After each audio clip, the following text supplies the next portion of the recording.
अस्सलाम वालेकुम। प्रोग्राम जी स्पोर्ट्स में आपका खुशामदीद करेंगे। मैं हूं तलहा आलमगीर और मेरे साथ मौजूद है मेरे साथी एंकर मोहसिन मेहदी। मोहसिन, आपको भी खुशामदीद करेंगे। और आज सबसे बड़ी खबर ये थी कि शाहिद खान अफरीदी ने ये क्लियर कर दिया है कि उनको पीसीबी में कोई ओहदा नहीं मिलने वाला। और साथ साथ वज़ीर-ए-आज़म की जानिब से जो कहा गया था कि डिपार्टमेंट क्रिकेट अब बहाल नहीं होगी, जो रीजनल क्रिकेट है वही पाकिस्तान का मुकद्दर है, फ्यूचर है, और इसकी भी शाहिद खान अफरीदी ने हिमायत कर दी। और जो खबर मोहसिन आपने दी थी वो तो अब गलत हो गई है कि उनको कोई ओहदा नहीं मिलने वाला।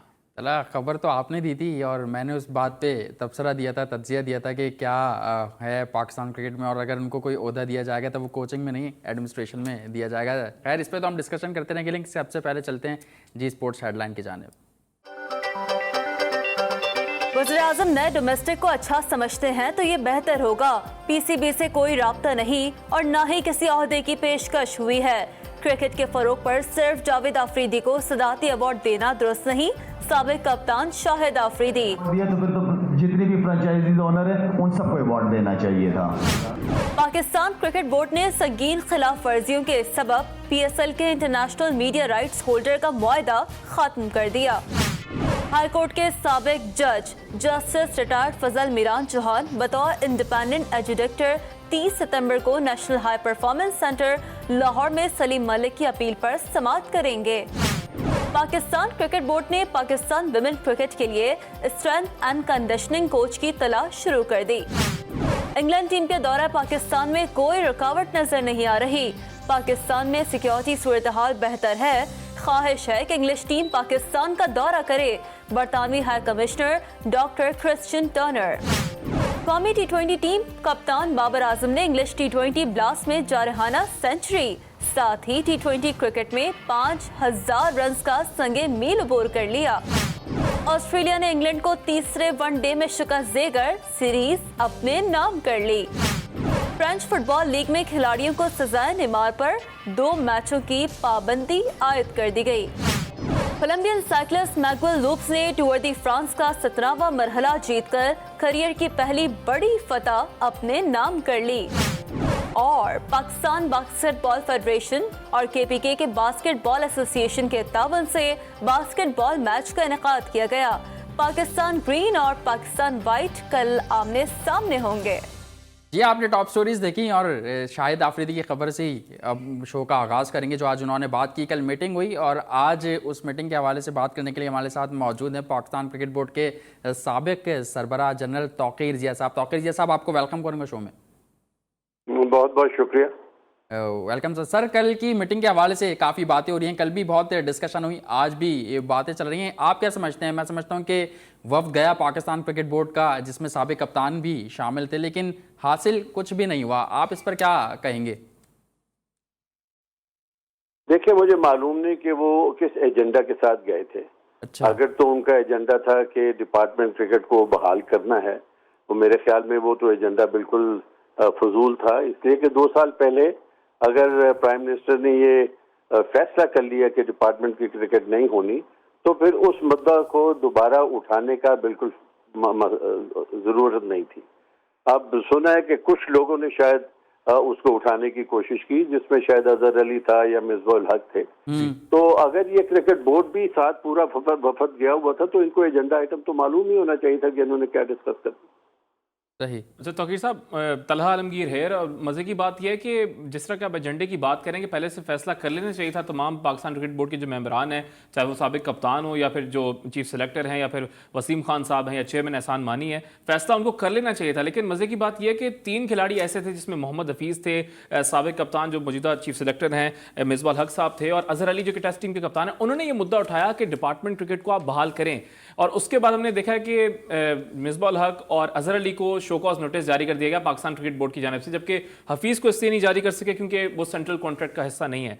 तो ये किस जानिब इशारा कर रहा है कि पीसीबी के अंदर भी इख्तलाफात मौजूद हैं?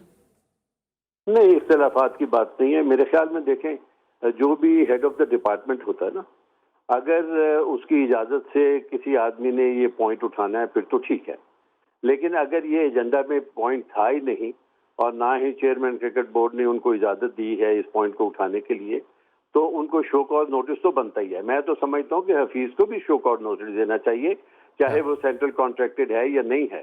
लेकिन इस चीज को खैर आदमी इग्नोर भी कर सकता है कि जरूरी नहीं कि शो का नोटिस दिया जाए, उनसे बात भी की जा सकती है कि आप लोगों को ये नहीं करना चाहिए। लेकिन आफ्टर ऑल मिसबाह हक भी बहुत तजर्बाकार खिलाड़ी, अदर आपका कप्तान है, तो शो कॉज नोटिस देने से आप एक बदमजगी पैदा करते हैं। लेकिन इसमें जरूरी नहीं कि आपका बोर्ड के अंदर कोई इख्तलाफात हो। सही सही। अच्छा, एक और सवाल यहाँ ये भी पैदा होता है कि पाकिस्तान क्रिकेट बोर्ड के या क्रिकेट के दो मुलाजिम आला ओहदेदारान को बाईपास करके डायरेक्ट जाते हैं और डिपार्टमेंट का मुद्दा वजीर आजम साहब से बयान करते हैं, तो फिर पाकिस्तान क्रिकेट बोर्ड इससे लाइल रहता है। इस पर आप क्या कहेंगे? क्या एक इदारे की खिलाफ वर्जी नहीं की गई यहाँ पे? देखिए, खिलाफ वर्जी तो डेफिनेटली है। मैं वही कह रहा हूँ कि आप हेड ऑफ डिपार्टमेंट के इजाजत के बगैर तो खैर आप पहले किसी को मिल नहीं सकते अकेले, लेकिन अगर ये सारे इकट्ठे थे तो हो सकता है उन्होंने प्राइम मिनिस्टर का कोई अच्छा मूड देखा हो तो उन्होंने ये बात कह दी हो। लेकिन ये बात कहने का जो हक है वो सिर्फ क्रिकेट बोर्ड के चेयरमैन या शायद उनके चीफ एग्जीक्यूटिव ऑफिसर के पास हो। इन प्लेयर्स के ऊपर कोई नहीं। और अब देखें ना, ये 2 साल पुराना मुद्दा है, उसने एक फैसला कर लिया है कि आपकी डिपार्टमेंट क्रिकेट नहीं होनी। आप कोई और रास्ता इख्तियार करें ना जो कि बेहतरी की तरफ जाए। अब जरूरी तो अब तो नहीं है ना कि आप उसी पॉइंट को बार बार बैश करते रहें। उन्होंने प्राइम मिनिस्टर से तो अपना फैसला बदलना नहीं है, तो उनको नाराज करने की कोई वजह नहीं। अच्छा, तौकीर ज़िया साहब, आपको मौजूदा डोमेस्टिक सीज़न कैसा लग रहा है? जो स्ट्रक्चर अब नया आया रीजन्स का, ये कैसा लग रहा है? क्योंकि हम ये देख रहे हैं कि बार बार ऐसी खबरें आ रही हैं कि डोमेस्टिक का कोई ना कोई बड़ा क्रिकेटर जो है वो छोड़ के जा रहा है, चाहे वो बड़ा हो चाहे वो नॉर्मल क्रिकेटर हो, वो छोड़ के जा रहा है। और हालिया मिसाल ये है कि अभी थोड़ी देर कबल ही मेरी बात हो रही थी, रमीज़ राजा जूनियर वो छोड़कर जा चुके हैं। सिंध की टीम की नुमाइंदगी उन्होंने करना थी, लेकिन सेंट्रल कॉन्ट्रैक्ट उन्होंने साइन नहीं किया और 31 जुलाई को जब उनका कॉन्ट्रैक्ट खत्म हुआ उसी दिन वो अमेरिका रवाना हो गए और वहाँ पर एक डोमेस्टिक सीज़न स्टार्ट हो रहा है। उन्होंने ह्यूस्टन हरिकेन्स के साथ कॉन्ट्रैक्ट कर लिया, 5 साल मुआहदा उन्होंने कर लिया है और वो मजीद आगे इसी तरह काफ़ी प्लेयर्स भी जा सकते हैं। तो इस तरह प्लेयर्स अगर जाते रहेंगे तो पाकिस्तान की क्रिकेट बेहतरी की जानिब कैसे जा सकेगी? जैसे वज़ीर आज़म भी कह रहे हैं और आज शाहिद अफरीदी ने भी बोला है कि बेहतरी की जानिब जाएगी। देखो, मेरे बात ये, आप क्वालिटी क्रिकेट की बात कर रहे हैं तो उसमें मतलब मैं ये क्लियर कर दूं कि मैं इस हक में नहीं हूं कि आपकी डिपार्टमेंट क्रिकेट खत्म करें, क्योंकि डिपार्टमेंट ने आपको बहुत पैसा भी दिया, आपके बहुत खिलाड़ी भी दिए और उनकी ठीक है उनकी जॉब्स और उनकी एम्प्लॉयमेंट वगैरह भी दी। लेकिन जब एक फैसला हो गया, क्योंकि क्रिकेट को इमरान खान बेहतर समझते हैं, अगर उन्होंने एक फैसला कर दिया तो आप एक जो आपका प्रेजेंट डोमेस्टिक क्रिकेट है जिसमें आपकी प्रोविंशियल एसोसिएशंस हैं जिनको वो रीजन कहते हैं, तो आप उसकी बेहतरी के लिए जाएं। अब देखें, बात यह है कि आपके मेरा ख्याल कोई 192 या पता नहीं कितने खिलाड़ियों ने हिस्सा लेना है इस डोमेस्टिक क्रिकेट में। अगर जो छोड़ के जा रहे हैं तो कोई मुझे बाबर आजम छोड़ के चला गया, कोई अपना उमर गुल छोड़ के चला गया, आसिफ छोड़ के कोई और जो है वो, इन सबको मौका मिलेगा। एक ए टीम है, एक बी टीम है, क्लब क्रिकेट आपकी वैसी की वैसी है, सिटी एसोसिएशन जब बन जाएंगी। अब आप मुझे एक बात बताइए कि ऑस्ट्रेलिया, आपको याद हो कि पिछले कुछ सालों के पहले वो बड़ी गंदी टीम हो गई थी, उन्होंने जस्टिस लैंगर को उनका कोच बनाया, जिससे कहा मुझे आप 3 साल देंगे इस टीम को ऊपर लाने के लिए। आज आप देख लो कि आज फिर नंबर 1 टीम है। तो आपको कुछ ना कुछ टाइम तो देना होगा। तजर्बे कर रहे हैं और एक सीजन मेरा ख्याल पहले हुआ था, ये शायद दूसरा सीजन है। ये सीजन जो कोविड की वजह से मेरा ख्याल थोड़ा डिस्टर्ब हुआ है, लेकिन शायद इसके नताइज जो है ना क्वालिटी वाइज आपके क्रिकेट की शायद बेहतर नजर आएंगे। ठीक है, आप ये समझते हैं कि टाइम देना होगा। आपने बात की कि डिपार्टमेंट ने पाकिस्तान क्रिकेट को बहुत सारे मुतादिद प्लेयर्स दिए, लेकिन इस वक्त के मौजूदा पाकिस्तान क्रिकेट बोर्ड के सीईओ वसीम खान साहब ये फरमाते हैं कि डिपार्टमेंट ने पाकिस्तान क्रिकेट को कुछ नहीं दिया। इस पर आप क्या कमेंट करेंगे? नहीं, ये तो खैर गलत बात है। बहुत पहले आप देखो ना, ये जितने आपके 92 वर्ल्ड कप के हम हमेशा बात करते रहते हैं, ये सारे जितने भी प्लेयर थे वो डिपार्टमेंट से खेलते थे ना। वज़ीर आज़म साहब खुद डिपार्टमेंट से खेल कर आए हैं। इमरान खान खुद PIA से खेलते थे। बहरहाल देखो ना, अफादियत उस वक्त और थी। इमरान खान का भी चाहते हैं कि भी ऑस्ट्रेलिया की तरह या इंग्लैंड की तरह आपकी टीमें हो। वो अलग बात है कि उनकी 2 करोड़ की आबादी, हमारी 22 करोड़ की आबादी और something like that. But the point is कि अभी एक आपको फैसला मिल गया। अब उस फैसले के मुताबिक आप अपनी टीम्स को और अपने प्रोविंसेस को, जो आपकी सिटी एसोसिएशन है, उसमें ढालें और उसको बेहतरी की तरफ लेके जाएं, ना कि आप अभी डिपार्टमेंट की लड़ाई जो है ना वो लड़ते रहें। अभी भी आप देखें डिपार्टमेंट के अंदर जिन लोगों ने काम करना था वो अभी भी कर रहे हैं। जैसे मुझे मालूम है कि सुई नॉर्दर्न गैस वगैरह, उसमें अभी भी लोग एम्प्लॉयड है जो कि परमानेंट एम्प्लॉयड, जो कॉन्ट्रैक्ट वाले थे उनको उन्होंने शायद निकाल दिया, जिनको जो 6 महीने के लिए आते थे उनको निकाल दिया। बहरहाल अभी भी डिपार्टमेंट के अंदर बहुत सारे क्रिकेटर्स हैं जो कि एम्प्लॉयड है। अभी अगर हम एम्प्लॉयमेंट की बात करें ना, क्योंकि बहुत इसके ऊपर बात होगी, मैं आपको सिर्फ एक तरीका बताता हूँ। आप ये पुराने क्रिकेटर्स की एम्प्लॉयमेंट कर सकते हैं। अब वो कैसे कर सकते हैं, मैं अच्छा नहीं समझता कि मैं अपने जमाने की मिसाल दूं, क्योंकि मैंने भी बहुत सारी गलतियां की हैं। और शायद ये एक अच्छा ये था कि मैंने जो 67 ग्राउंड्स बनाई थी, मैंने कहा था कि हर ग्राउंड के ऊपर एक क्रिकेटर होगा जो कि उसकी मेंटेनेंस का भी जिम्मेदार होगा, नेट्स का भी जिम्मेदार होगा, कोचिंग भी करेगा और पीसीबी के साथ उसका ताल्लुक रहेगा। क्योंकि वो सिस्टम से गुजर के आए होंगे। अरे क्योंकि वो सिस्टम से गुजर के आए होंगे, उन्होंने उन हालात का सामना किया हुआ होगा तौकीर साहब। बिल्कुल। अब ये है कि आपको एक क्रिकेटर चाहिए ना, वो उसकी एम्प्लॉयमेंट भी हो जाएगी और आपको उसका फल मिल जाएगा। आज आप देख लें, आपकी कोई क्रिकेट ग्राउंड मेंटेन नहीं है, बस बहुत चीदा ग्राउंडें हैं जो कि आपकी मेंटेन है। तो अगर ये होते उधर तो ये भी आपको मेंटेन कर सकते हैं। आफ्टर ऑल क्रिकेट बोर्ड इतना पैसा खर्च कर ही रहा है ना। तो एम्प्लॉयमेंट जो है वो, मैं आई फील सॉरी कि जिन लोगों को डिपार्टमेंट से निकाल दिया और वो अपनी छाबड़ी लगा रहे हैं या टैक्सी चला रहे हैं, ठीक है, मेरी सिंपथीज उनके साथ है। लेकिन एक फैसले के मुताबिक, एक पॉलिसी के मुताबिक अभी क्रिकेट बोर्ड को काम करना है, उसको बेहतर करने की कोशिश। ठीक है, आप ये कह रहे हैं कि उसको बेहतर करने की कोशिश करें। अब वक्त देना चाहिए पाकिस्तान क्रिकेट बोर्ड को भी कि अगर नया सिस्टम ला रहा है तो उसको देखें क्या होता है, कैसे प्लेयर्स प्रोड्यूस होते हैं। लेकिन अभी पाकिस्तान क्रिकेट बोर्ड को भी 2 साल मुकम्मल हो गए। आप कैसा देखते हैं एहसान मानी के इस दौर क्रिकेट को?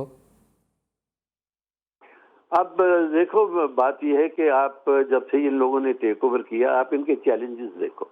सबसे पहले तो कॉन्स्टिट्यूशन का चैलेंज आया, फिर उनके बोर्ड ऑफ गवर्नर्स चेंज होते रहे, फिर उसके बाद कोविड आ गया, फिर उसके बाद इनकी कोई दूसरी ये जो नया डोमेस्टिक सीजन का आ गया क्योंकि डिपार्टमेंट खत्म हो गए, और उसके बाद फिर ये आपका बिग 3 का चक्कर शुरू हो गया, फिर ये इंग्लैंड का टूर शुरू हो गया। तो मतलब मसाइल तो इनके पास बहुत ज्यादा थे। फिर ये इन्होंने बहुत सारी तब्दीलियां जो क्रिकेट बोर्ड में की, और देखो ना तब्दीलियां भी क्या, सकलैन को लेके आए, यूसुफ को लेके आए, रजाक को लेके आए। अब इनसे बेहतर खिलाड़ी, मेरा मतलब बाकी वो वसीम अकरम वगैरह ये सारे ही है ना, तो इन लोगों को लेके आए, तो इसका मतलब है आपकी टीम जो है वो बेहतरी की तरफ जानी चाहिए।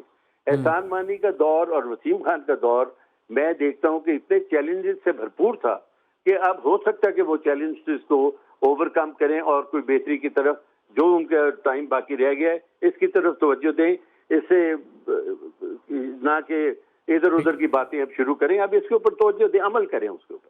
ठीक है, 2 साल जो उनका अभी टेन्योर जारी है वसीम खान साहब, और साथ साथ चेयरमैन एहसान मानी का, वो चैलेंजेस से भरपूर है और उम्मीद है कि वो चैलेंजेस पे पूरा उतरेंगे। पाकिस्तान क्रिकेट टीम के लिए, ओवरऑल पाकिस्तान क्रिकेट के लिए बेहतरी होगी। तौकीर ज़िया साहब ये फरमा रहे हैं। तौकीर साहब ये फरमाइएगा, जैसे कि आपने बिग 3 का जिक्र किया और चेयरमैन एहसान मानी ने गुज़श्ता 10 दिन में 2 इंटरव्यूज़ दिए हैं और दोनों में उन्होंने जिक्र ज़रूर बिग 3 का किया कि ICC का नया चेयरमैन जो है वो बिग 3 से नहीं होना चाहिए, इंग्लैंड, ऑस्ट्रेलिया और इंडिया से नहीं होना चाहिए, क्योंकि ये आपस में सारे इवेंट्स बांट लेते हैं। साथ साथ उन्होंने ये भी जिक्र कर दिया कि अब मैं इंडिया से मजीद बात नहीं करूंगा पाक भारत सीरीज की। क्या कमेंट्स करेंगे, क्या वाकई ऐसा है बिग 3 से रिलेटेड? देखिए, इसमें आपने 2 चीजें जो पेश की, मैं उसके ऊपर बात करता हूँ। पहली बात तो ये है कि ICC का एक रूल था जिसमें कि रोटेशन बेसिस के ऊपर ICC का प्रेसिडेंट जो है वो नॉमिनेट होता था। बिल्कुल। अभी चूंकि बिग 3 का मामला शुरू हो गया तो इन्होंने आपस में बांट लिया। अब सौरव गंगुली आ गया, ठीक है, वो क्रिकेटर जरूर है, बट जरूरी नहीं था कि वो ICC का प्रेसिडेंट भी बनना चाहिए उसको। लेकिन ICC की क्या पॉलिसी है उसके ऊपर तो मुझे मालूम नहीं। मैं इत्तेफाक नहीं करता हूँ कि ये बिग 3 वाला मामला होना चाहिए, क्योंकि इसको रोटेशन बेसिस के ऊपर चलना चाहिए। जहां तक एहसान मानी के इंटरव्यूज का ताल्लुक है, देखिए मेरी एक सजेशन है क्रिकेट बोर्ड को कि इंटरव्यूज आप चाहे अमेरिका में दें, इंग्लैंड में दें, उसका कोई फायदा नहीं है। पाकिस्तान की क्रिकेट और इंटरनेशनल क्रिकेट में बहुत फर्क है, जमीन आसमान का फर्क है। इसलिए जो आपके जो अपने सहाफी हैं, जो अपने आपके रिपोर्टर्स हैं, जो आपके आपका मीडिया है, इसको आप एड्रेस करें, क्योंकि आपको इन्हीं से तनकीद मिलेगी, इन्हीं से सजेशंस मिलेगी, इन्हीं से बेहतरी की तवक्को होगी। उनको अमेरिका में आप ह्यूस्टन में जाके किसी को करेंगे तो उनको पाकिस्तान क्रिकेट की क्या परवाह, अभी जब भाड़ में जाती है तो भाड़ में जाए। तो मेरी इनको यही होगी कि आप ये इंडिया में जाके इंटरव्यूज मत दें, आप ये पाकिस्तान को डायरेक्ट एड्रेस करें और उनसे सजेशंस लें। क्योंकि ये देखो ना, ये आपके वहीद खान हो गए, माजिद भट्टी हो गए, ये सब आपके जो है ना बड़े बड़े सीजन किस्म के ये लोग हैं और इनकी सजेशंस को इतनी बुरी नहीं होगी। बाकी क्रिकेटर्स को भी बुलाएं, इसमें कोई हर्ज नहीं है। सही। दूसरी बात, आपने इंडिया की बात की। जी जी। देखिए, समझने की बात यह है कि हम बहुत ज्यादा इंडिया लगे हुए हैं। पहली बात तो ये कि जो हम लोग के दोनों ममालिक के जो सियासी हालात हैं वो इस काबिल ही नहीं है कि पाकिस्तान इंडिया में खेले या इंडिया पाकिस्तान में खेले। पाकिस्तान खेलना चाहता है, इंडिया नहीं खेलना चाहता, इसमें इंडिया क्रिकेट बोर्ड का या इंडिया पब्लिक का कोई ताल्लुक नहीं है। वो तो चाहते हैं कि पाकिस्तान के साथ खेला जाए क्योंकि उसमें पैसा भी बहुत ज्यादा है। हालांकि इंडिया को शायद पैसे की जरूरत ना हो, लेकिन इसमें जब गवर्नमेंट इन्वॉल्व हो जाएंगी और ये बाकायदा एक कॉन्स्टिट्यूशन है उनका जिसमें फोर्स मेजोर का कहा है कि आप किसी टीम से खेलने के लिए आपको परमिशन लेनी पड़ती है अपनी गवर्नमेंट से। अगर उनकी गवर्नमेंट ही उनको इजाजत नहीं देगी पाकिस्तान से खेलने के लिए, तो उसमें ना सौरव गंगुली का कसूर है, ना इंडियन क्रिकेट टीम का कसूर है, ना इंडियन पब्लिक का कसूर है। तो आप भूल जाएं कि पाकिस्तान और इंडिया की आजकल के मौजूदा हालात में तो बिल्कुल भी नहीं, जबकि ये चाइना का मामला शुरू हो गया, LOC का मामला शुरू हो गया, आप भूल जाएं कि पाकिस्तान और इंडिया की कभी क्रिकेट होगी। इसलिए उसके ऊपर मेरे ख्याल बात करने की जरूरत ही नहीं। सही। आप समझते हैं कि अभी पाकिस्तान इंडिया की सीरीज़ पर बात करने की ज़रूरत नहीं है? मैं एहसान मानी की मुद्दत मुलाजमत के हवाले से भी आपसे सवाल करना चाहूँगा कि एक इंटरव्यू में उन्होंने कहा कि मेरा आखिरी साल है और मैं तौसी नहीं लूँगा मुद्दत मुलाजमत में। आप क्या समझते हैं कि एहसान मानी साहब को तौसी लेनी चाहिए या फिर अपना टाइम पीरियड पूरा कर घर चले जाना चाहिए? देखो, ये फैसला जो है वो हर इंसान का अपना होता है और मैं सिर्फ दुआ ये करूंगा क्योंकि मैं एहसान मानी को बहुत अच्छी तरह जानता हूँ। He is a wonderful man, इसमें कोई शक ही नहीं है। लेकिन मैं कहता हूं कि ये एक साल के अंदर जो उन्होंने चैलेंजेस लिए, अब ये इनको पार करके और एक साल में ऐसी कारकर्दगी दिखा दें ताकि जब अगर ये चले भी जाएं तो इनको पाकिस्तान जो है वो क्रिकेट के हवाले से याद करता रहे। ठीक है। अगर ये अच्छा तौकीर ज़िया साहब, जैसे कि अभी पाक भारत सीरीज़ की हम बात कर रहे थे, आप कह रहे थे मौजूदा हालात में जब तक वज़ीर आज़म या जो हुकूमतें हैं वही डिसाइड नहीं कर पाएंगी, वही इजाज़त नहीं देंगी क्रिकेट बोर्ड्स को, चाहे वो BCCI हो चाहे वो पाकिस्तान क्रिकेट बोर्ड हो, तब तक ये सीरीज़ हो नहीं सकती। लेकिन सौरव गंगुली जो कि चेयरमैन है BCCI के सदर हैं, उनकी जानिब से एक अनोखी मंतक हमने देखी क्योंकि शारजा क्रिकेट ग्राउंड में उन्होंने कुछ पिक्चर्स खिंचवाई और उसमें जो बैकग्राउंड में पाकिस्तानी क्रिकेटर्स थे उनको धुंधला कर उन्होंने सोशल मीडिया पर अपने अकाउंट्स पर शेयर किया।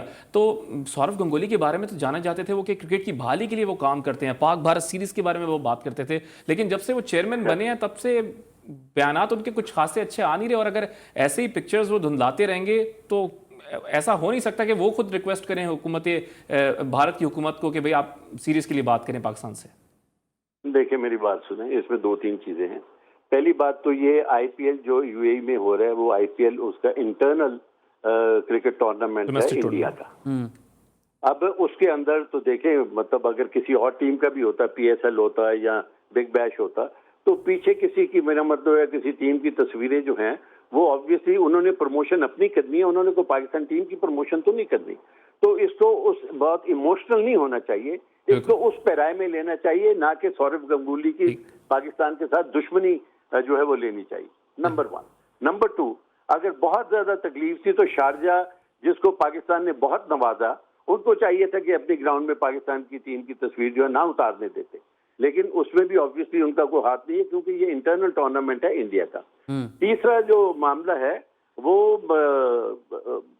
मामला जो ये है कि आपका उन्होंने अपने जो प्रमोशन करनी है, उन्होंने UAE में जो सारा कुछ करना है वो उनका अपना मामला है, उसमें हम इतना इमोशनल होने की हमें क्या जरूरत है। तो आप ये समझते हैं कि उनका इंटरनल मामला है, हमें इमोशनल नहीं होना चाहिए? मेरे प्रोग्राम में खालिद महमूद साहब भी मौजूद थे कुछ दिनों कबल, उनसे जब सवाल हुआ था कि अगर ICC की चेयरमैनशिप के ओहदे पर सौरव गंगुली आते हैं तो क्या होगा, तो उन्होंने कहा कि क्रिकेट के लिए बुरा होगा और पाक भारत क्रिकेट के लिए तो बहुत ज़्यादा बुरा होगा। इस पर आप क्या कहेंगे? देखिए, मेरी बात सुने, वो जो भी आएगा ना इंडिया का as president of the ICC, तो वो पाकिस्तान के लिए तो अच्छा बिल्कुल भी नहीं होगा, चाहे वो सौरव गंगुली हो। जो वजह ये है कि सौरव गंगुली हो सकता है पाकिस्तान के कुछ क्रिकेटर्स का बहुत दोस्त हो, लेकिन वो कभी वो चीज नहीं करेगा जिसमें कि उसको गवर्नमेंट की तरफ से मार पीटे। देखो ना, वो कोई आप स्टेप लें, आप इनके एक्टर्स को देख लेना, वो बेचारा आमिर खान कहीं टर्की गया कि जाके मिल आया तो उसकी क्या उन्होंने गुरगत बनाई। तो सौरभ गंगुली कभी भी ये नहीं चाहेगा कि कोई ऐसी बात करे जिसमें कि आजकल जो उनकी जो मौजूदा जो मौजूदा गवर्नमेंट है, हुकूमत है, वो उसको रगड़ना शुरू कर दे या आरएसएस वाले रगड़ना शुरू कर दे। तो उसको उस पैराए में देखना चाहिए। सौरभ गंगुली कभी भी नहीं चाहेगा कि पाकिस्तान के साथ क्रिकेट ना हो। ठीक है, इंडिया की जानब से अगर कोई भी चेयरमैन बनता है तो कभी भी नहीं चाहेगा मौजूदा हालात में कि पाकिस्तान के साथ क्रिकेट हो। वक्त है एक ब्रेक का, ब्रेक से वापस आएंगे, ज़रा मौजूदा पाकिस्तान टीम के हालात पे गुफ्तगू करेंगे। तौकीर ज़िया साहब के साथ हमारे साथ रहिएगा।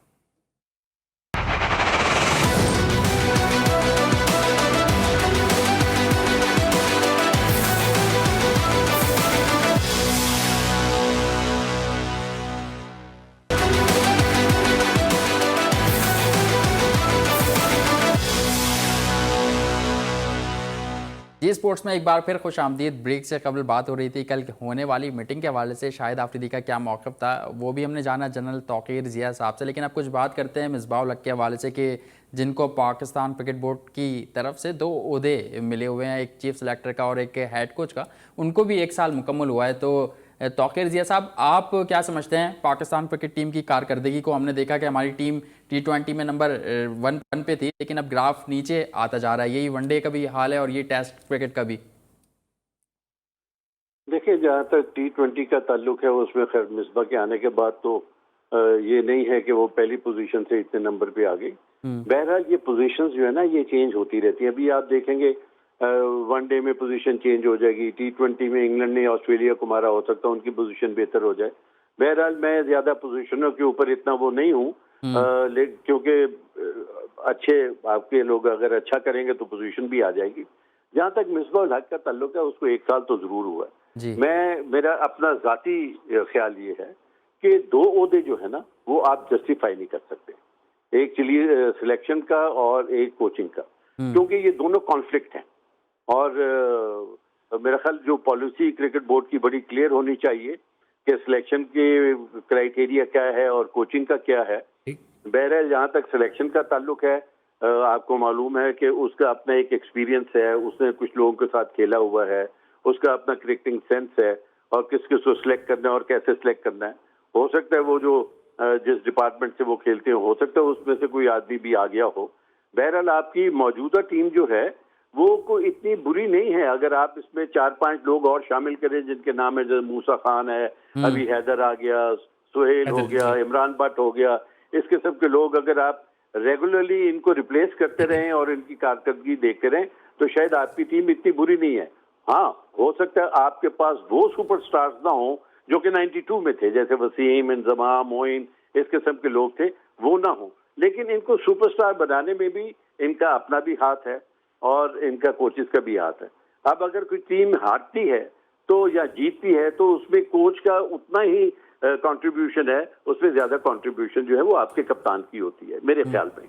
इसलिए खैर दोनों ओहदे जो हैं मैं तो इससे इत्तेफाक नहीं करता, इन दोनों ओहदों को अलग-अलग होना चाहिए। ठीक है तौकीर ज़िया साहब, 2 आप जिस तरह बता रहे हैं कि 2 ओहदे जो हैं वो ज़ाहिर ज़बानी इस तरह की करते नहीं है जिस तरह की परफॉर्मेंस नज़र आ रही है, और एक ओहदा होना चाहिए, एक नहीं होना चाहिए, कौन सा होना चाहिए, कौन सा नहीं होना चाहिए, इस पर तो हम आपसे बात करेंगे। लेकिन कोचिंग पैनल जो मौजूद है वो भी तो 92 के हीरोज़ मौजूद है ना हमारे पास। क्रिकेट कमेटी की बात करें तो वसीम अकरम मौजूद हैं, बॉलिंग कोच की बात करें तो वकार यूनुस मौजूद है, दीगर खिलाड़ी भी मौजूद हैं। तो क्यों जिस तरह आप कह रहे हैं कि टैलेंट जो कह रहे हैं कि उभर के सामने आ रहा है, हैदर अली को होना चाहिए, सोहेल खान को होना चाहिए, जैसे कि आप कह रहे हैं, तो क्यों उनको सामने नहीं लाया जा रहा है? हैदर अली इसमें परफॉर्मेंस तो दिखा दी है, लेकिन मिसबा की अगर हम खुद चीफ सेलेक्टर ऐसा बात करें तो यंगस्टर्स को लेकर वो ऑस्ट्रेलिया चले गए थे, कोई एक्सपीरियंस बॉलर नहीं लेके गए थे, इस तरह की मिस्टेक्स वो बार बार दोहरा रहे हैं। तो कौन सा ओहदा ऐसा होगा जो उनको छोड़ देना चाहिए? चीफ सेलेक्टर का आप समझते हैं कि छोड़ देना चाहिए? अगर कोचिंग का है तो ऑब्वियसली वो कोच ही रहना चाहिए, चीफ सेलेक्टर का छोड़ देना चाहिए। और देखें मेरी एक बात सुनिए, ये जो कोचिंग जो है ना ये भी एक आर्ट है। ये वो पुराने जमाने का नहीं जब लोग कहते थे गली कूचों से उठ के आके तो आदमी क्रिकेट खेल सकता था, या यूनिवर्सिटियों के मैच होते थे तो 1-2 ग्राउंड होती थी तो आ जाता था। Coaching has become an art. अभी आप बाकी टीमों के जितने कोचेज देखें किस तरीके से वो कर रहे होते हैं, कोई हर्ज नहीं है सीखने में। मैं समझता हूँ कि एक अगर क्रिकेटर हो अच्छा और साथ उसने कोचिंग मॉडर्न क्रिकेट के साथ अगर उसको नॉलेज हो तो मेरा ख्याल वो शायद बेहतर परफॉर्म कर सकता है। लेकिन उसका अभी 1 साल हुआ, उसको टाइम दें, उसने गलतियां की हैं, इसमें कोई शक नहीं। बिल्कुल। नंबर 2, देखें ये हैदर अली वगैरह जो है ना, आपके पास 3 फॉर्मेट है क्रिकेट के। आपके पास टेस्ट है, वनडे है, T20 है। अगर हमने PSL के बेसिस के ऊपर हमने टेस्ट क्रिकेटर शामिल करने, आई एम सॉरी, वो तो बिल्कुल गलत बात है, क्योंकि PSL आपको सिर्फ T20 के क्रिकेटर दे सकता है, आपको टेस्ट के क्रिकेटर्स नहीं दे सकता। हाँ, कोई बहुत लकी होगा, आशीष शफीक वगैरह के टाइप हो जाए तो वो निकल आए, लेकिन बड़ा मुश्किल है कि आपको ये दे दें। इसलिए इनको सोचना पड़ेगा कि T20 के प्लेयर्स कौन से हैं, इनके पूल कौन सा है, वनडे का पूल कौन सा है, टेस्ट क्रिकेट का पूल कौन सा है, और उनको अकॉर्डिंगली ट्रेन करें। जहां तक आपने बड़े लोगों की बात की, वकार, यूनुस, मैं समझता हूं कि इनका आइडियल जो एम्प्लॉयमेंट है वो ये है कि आप इनको पूरे पाकिस्तान से कुछ रीजन दे दें कि ये 10 फास्ट बॉलर हम आपको दे रहे हैं, इसमें से हमें 2 साल के अंदर 2 प्रोड्यूस करके दे दे। लाइकवाइज मुश्ताक अहमद को बोले स्पिनर्स प्रोड्यूस करके दे दे। लाइकवाइज मोहम्मद यूसुफ को बोले, इंजमाम को बोले कि हमें बैट्समैन प्रोड्यूस करके दे दे। हो सकता है साल 2 साल के बाद आपको 5-6 ऐसे लोग मिल जाएं जिनको ये ट्रेन भी कर सके, टैलेंट भी ढूंढ सके और ये कर सके। अब क्योंकि कोचिंग वगैरह में पैसा बहुत ज्यादा होता है, इसलिए हर आदमी जो है ना वो A टीम के साथ, पाकिस्तान टीम के साथ अटैच होने की कोशिश करता है।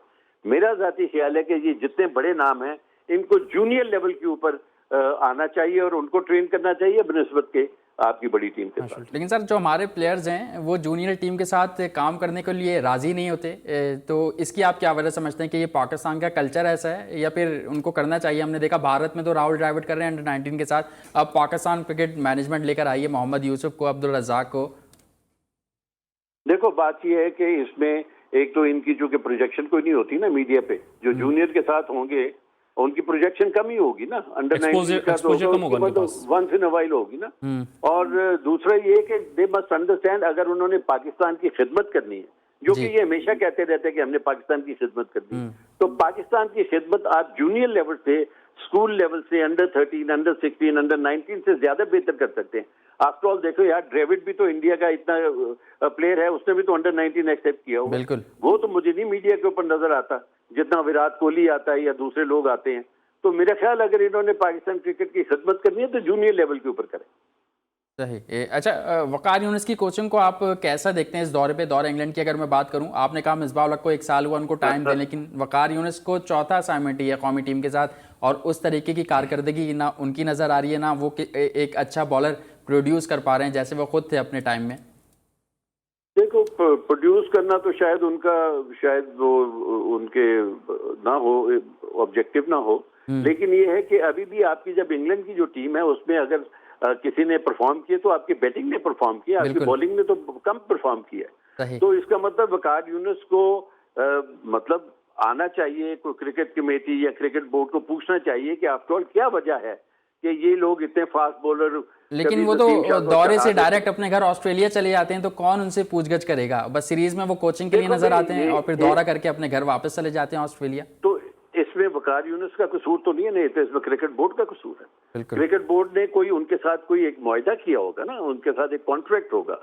अगर उस कॉन्ट्रैक्ट में उन्होंने इंग्लैंड से उठ के ऑस्ट्रेलिया चले जाना है तो ये क्रिकेट बोर्ड उसका जवाब दे सकता है ना, कोई और तो नहीं दे सकता। दूसरा ये है कि क्रिकेट बोर्ड को चाहिए, मेरे सजेशन है उनको कि देखो ना, बहुत सारी तनकीद होती है सोशल मीडिया पे, टीवी पे, फलानी जगह। क्रिकेट बोर्ड को चाहिए कि ये जैसे डोमेस्टिक क्रिकेट इन्होंने लॉन्च किया है, इसके आगे आप सब लोगों को बताएं कि हमने डोमेस्टिक क्रिकेट में उसके क्या फवायद हैं, उसमें क्या खराबियां हैं और हम उसको आगे कैसे ठीक करेंगे। लाइकवाइज यू नो कि बहुत सारे लोग कहते हैं जी करप्ट क्रिकेट खत्म हो। अच्छा, तो कोचिंग की तो आप बात कर रहे हैं, लेकिन एज अ कैप्टन उनका करियर आपके सामने और आपके दौर में वो कप्तान भी रहे हैं, तो आपको एज अ कैप्टन वो कैसे लगे? क्योंकि आपको कहीं नजर आ रहा था कि शायद आगे जाके एक अच्छे कोच भी बन जाएंगे, लेकिन एज अ कैप्टन उनकी परफॉर्मेंस आपके दौर में कैसी लगी उनको? देखो बेटा, मैं बात यह है कि कोचिंग और कप्तानी बहुत और क्रिकेटर बहुत दो मुख्तलिफ चीजें हैं। खैर, मैं तो उस वक्त ये बिल्कुल नहीं समझ सकता था कि ये कोचिंग वगैरह कर सकते हैं, क्योंकि मुझे तो खुद कोचिंग का इतना इल्म नहीं था। लेकिन वो कप्तान का जहां तक ताल्लुक है, देखो उस वक्त टीम में कौन कौन लोग थे और टीम में हालात क्या थे जो एक दूसरे के साथ इनकी जैसी भी रहती थी।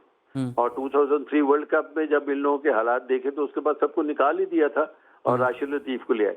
मेरे ख्याल में अभी भी कुछ लोग आपके ऐसे हैं जिनको आपको क्रिकेट में लेके आना चाहिए, जिसमें राशिद लतीफ एक आदमी है जो मेरे जाती ख्याल में कि आपको किसी न किसी जगह आप उसको लेके आए, जैसे आपने रजाक को रख लिया, यूसुफ को रख लिया, सकलैन को रख लिया, और भी इस किस्म के बहुत सारे लोग हैं।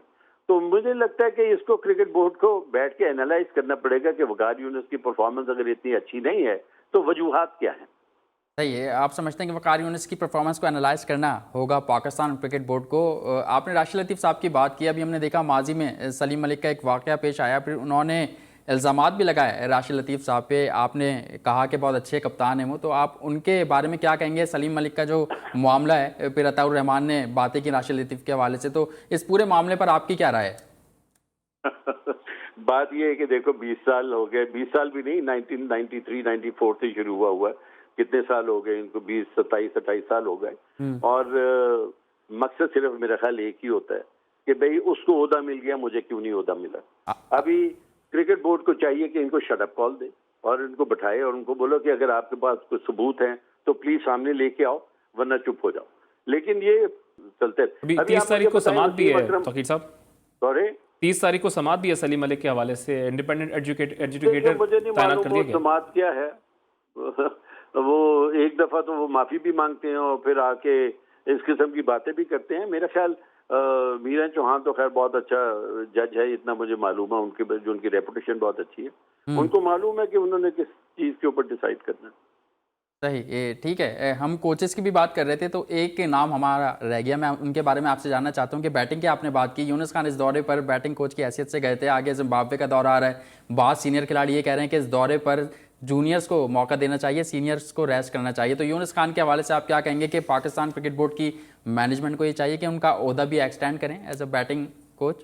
देखो यूनुस खान को तो बहुत पहले क्रिकेट में आ जाना चाहिए था। यूनुस खान एक बहुत ईमानदार, बहुत ऑनेस्ट, बहुत स्ट्रेट आदमी है और ठीक है थोड़ा अड़ूसा है, वो उसकी अपनी जिद है, लेकिन देखें हर आदमी जो बहुत अच्छा होता है ना, उसमें कोई ना कोई खामी भी होती है, तो उस खामी को आप उसके ऊपर पर्दा डाल के और आगे ले चलें। आपकी बैटिंग ने अच्छा परफॉर्म किया, मैं नहीं कहूंगा कि बुरा परफॉर्म किया, उसका पहला टेन्योर था, उसको जरूर लेके आना चाहिए। और जहां तक ये नए और पुराने खिलाड़ी का, मेरा ख्याल आपका एक एक्सपीरियंस्ड और आपके नए खिलाड़ी जो रोटेशन में आने चाहिए ताकि बैलेंस आपका डिस्टर्ब ना हो, डिस्टेबलाइज ना करें आप अपनी टीम को। As a head coach, as a batting coach Younis Khan को एक्सटेंशन मिलनी चाहिए और मजीद सीरीज़ में पाकिस्तान क्रिकेट टीम के साथ होना चाहिए। एक ब्रेक लेंगे, ब्रेक से वापस आएंगे तो तौकीर ज़िया साहब हमारे साथ मौजूद होंगे, उनसे बात करेंगे कि क्या वजूहात इकबाल कासिम के as a chairman cricket committee मुस्ताफ़ी होने के, और अगला चेयरमैन क्रिकेट कमेटी कौन होना चाहिए। क्या राशिद लतीफ़ होने चाहिए जैसा कि तजवीज़ पेश की गई है तौकीर ज़िया की जानिब से? साथ साथ तौकीर साहब से ये भी पूछेंगे क्या मोइन खान का जो नाम आ रहा है उनको भी तैनात किया जा सकता है। ब्रेक लेंगे, ब्रेक के बाद हाजिर होते हैं।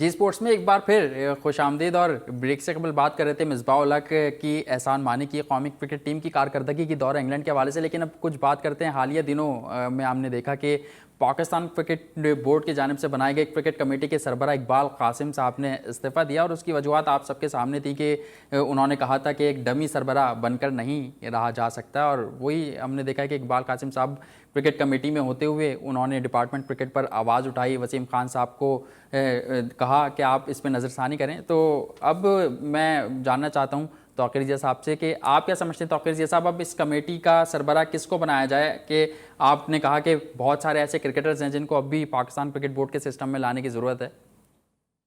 बच्चे जिसको भी एक क्रिकेट कमेटी का चेयरमैन बनाएंगे वो अगले दिन निकल जाएगा। देखिए क्रिकेट कमेटी का मुझे याद है, ये तीनों लड़के मेरे साथ रहे हैं, मोहसिन खान भी, वसीम अकरम भी, इकबाल कासिम जैसा नफीस आदमी तो खैर बहुत कम मिलेगा। बात यह कि इनका एक पॉलिसी, एक रोल दिया हुआ है क्रिकेट बोर्ड ने, जो कि एक रिकमेंडेशन का रोल है। आपका काम है, कमेटी का काम है, रिकमेंड करें क्रिकेट बोर्ड को कि ये होना चाहिए, ऐसे होना चाहिए, इसको एम्प्लॉयमेंट होनी चाहिए। लेकिन ये नहीं है कि आप कहें कि नहीं इस लड़के को खिलाओ वरना मैं जा रहा हूँ, क्योंकि देखे ना उधर आपका है वकार यूनुस है, मुश्ताक है, यूनुस है, और इधर ये लोग होंगे तो इनका आपस में कॉन्फ्लिक्ट रहेगा और आपस में इनकी लड़ाइयाँ रहेंगी। कमेटी का रोल जो है वो क्रिकेट बोर्ड को चाहिए कि उनको क्लियर कट बता दें कि क्या रोल है, उसके मुताबिक वो काम करें।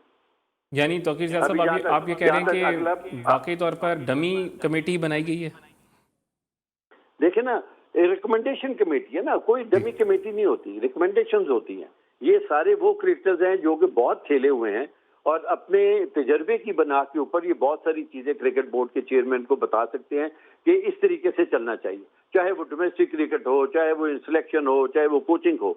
तो इनका तो ये काम था, इनका काम जो है वो ये नहीं था कि इस आदमी को हमारी ये सुनी जाए। तो डमी मतलब इन अ सेंस जो पॉलिसी के मुताबिक तो डमी नहीं है, लेकिन वो समझते हैं डमी। आप जिस चेयरमैन को भी बनाएंगे वो अगले 10 दिन के अंदर वो निकल जाएगा, क्योंकि वो समझेगा कि मेरी ये डमी पोस्ट है। ठीक है, आप ये समझते हैं कि जो भी चेयरमैन आएगा वो 10 दिन के बाद निकल जाएगा। मैं आपसे जानना चाहता हूं कि इस ओहदे के लिए मोइन खान, राशिद लतीफ़ और ज़हीर अब्बास साहब का नाम सामने आ रहा है, जावेद मियादाद भी इस फहरिस्त में मौजूद हैं। आप समझते हैं कि ये लोग आके सरबरा की हैसियत से इस पोस्ट को संभालेंगे? मेरे ख्याल में तो अगर इन चारों को मैं जानता हूं तो ये तो खैर मानेंगे ही नहीं। पहली बात तो ये कि क्रिकेट कमेटी का ये चेयरमैन बनेंगे ही नहीं। लेकिन इन चारों का इस्तेमाल जो है और बहुत सारी जगहों के ऊपर किया जा सकता है पाकिस्तान क्रिकेट के अंदर, इनके तजर्बों से फायदा उठाया जा सकता है। वो शायद ज्यादा बेहतर होगा बनस्बत इनको कमेटी का। लेकिन सर ये भी एक सोचा कहा जा रहा है, ये बातें भी की जा रही हैं कि जावेद मियादाद साहब की जो बात हुई थी और उन्होंने तनकीद की थी क्रिकेट बोर्ड पर, वज़ीर आज़म इमरान खान साहब पर, उसके बाद उनके भांजे फैसल इकबाल को कोचिंग में लाया गया। आप समझते हैं कि ऐसा कुछ हुआ है? देखिए बात ये कि अब ये सवाल मुझसे क्योंकि फिर माफी मांग ली थी ना उन्होंने जब उनको जॉब मिल गई थी भांजे को। देखिए फैसल इकबाल जो है, फैसल इकबाल के साथ बहुत सारी ज्यादती होती रही, इसमें कोई शक नहीं है। फैसल इकबाल को बहुत पहले टेस्ट क्रिकेट खेल लेनी चाहिए थी। फैसल इकबाल इतना बुरा कोच नहीं होगा। बहरहाल ये देखना, कोच उसको सिलेक्ट किसने किया? आपके सकलैन मुश्ताक, आपका शाहिद असलम और ग्रांट ने। अब इन्होंने उसकी कोई काबिलियत देखी होगी तो उन्होंने सिलेक्ट किया ना। तो मैं उसके ऊपर ये तो नहीं कह सकता क्योंकि उसके भतीजे को ले आया तो उससे माफी मांग ली। ये तो जावेद मियादाद बेहतर बता सकते हैं। सही सही, बेहतर जो है वो जावेद मियादाद ही बता सकते हैं। अच्छा, आकिब, जावेद की जानिब से भी ये बयान आया था कि अगर आप माफिया मांगते हैं तो पीसीबी में नौकरी मिल जाती है। तो इस तरह खिलाड़ी तो टूट के आ रहे हैं ना फिर तौकीर साहब? देखो, जो तनकीद करता है उसको भी नौकरी अगर मिल जाएगी तो वो तनकीद बंद कर देगा, और जो माफी मांगेगा उसको नौकरी मिल जाएगी वो भी बंद कर देगा। आपके सामने एग्जांपल्स हैं सारी। तो फिर आप समझते हैं कि सिख क्रिकेट की बेहतरी होगी? ये तो पाकिस्तान क्रिकेट बोर्ड अपनी तनकीद बंद कराने के लिए इनको जॉब्स दे रहा है या क्रिकेट की बेहतरी के लिए जॉब्स दे रहा है? देखिए, मैं तो कहूँगा ये जावेद हो गया, ज़हीर अब्बास हो गए, ये लोग जो है ना, इनकी बहुत क्रिकेट है, इनका बहुत तजर्बा है। इनको किसी न किसी तरीके से आपको एम्प्लॉय करना चाहिए, इनका इस्तेमाल करना चाहिए। ठीक है, बहुत बहुत शुक्रिया आपके वक्त का। ज़ाहिर है इस टाइम पर आपने वक्त दिया है। तौकीर ज़ियाद साहब, former chairman Pakistan cricket board from 1999 to 2003, और आपके दौर में भी काफ़ी अच्छी बेहतरी आई पाकिस्तान क्रिकेट टीम के अंदर। कुछ इख्तलाफात थे लेकिन बेहतरी ज़रूर आई और अच्छे प्लेयर्स भी सामने आए। बहुत शुक्रिया आपका। मोहसिन, ख़बरें जो हम डोमेस्टिक पे हम बात कर रहे थे उसमें बुरी खबरें भी बहुत सी थी। जिस तरह हमने बात की कि रमीज़ राजा जूनियर वो अब अमेरिका शिफ्ट हो चुके हैं, और ख़बरें ये भी हैं अंदर की कि शायद सिंध की टीम के कोच को, जो कि बासित अली साहब हैं, उनको वो बता चुके हैं कि वो अब फ़िलहाल अमेरिका में स्टे करने वाले हैं। मजीद भी 2-3 प्लेयर्स ऐसे हैं जो जा सकते हैं, ये मैं खबर आपको दे दूं, जो कि बड़े नाम है और डोमेस्टिक के नाम है। प्रोग्राम का ख़त्म हुआ है, इस पर मजीद भी बात करेंगे इंशाल्लाह मंडे को। मोहसिन और मुझे इजाज़त दीजिए, अपना ख्याल रखिएगा। अल्लाह हाफ़िज़।